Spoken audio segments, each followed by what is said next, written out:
लाडकी बहीण आली म्हणून सगळ्यांना आनंद झाला. डोळ्यामध्ये वेगळी स्वप्न रंगू लागली. छोटी मोठी स्वप्न आता पूर्ण होऊ लागली होती.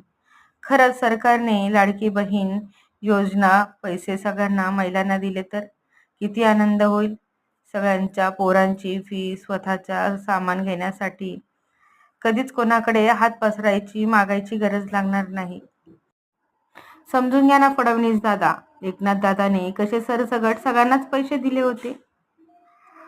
सरकार निवडून आलं म्हणून तुम्ही आता पुन्हा तुमच्या अटीतटी लावायला लागले. अहो, मतदान दिलं सगळ्या बहिणींनी म्हणूनच तुमचं सरकार निवडून आलं, हे पण ध्यानात ठेवा बरं. नाहीतर पुढच्या वेळेला 5 वर्षांनी पुन्हा तुम्ही मतदान मागायला येणारच आहेत ना, हे पण ध्यानात ठेवा बरं तुम्ही. नमस्कार. काही चुकलं असेल तर माफ करा. अशीच मी व्हिडिओ बनवलेली आहे.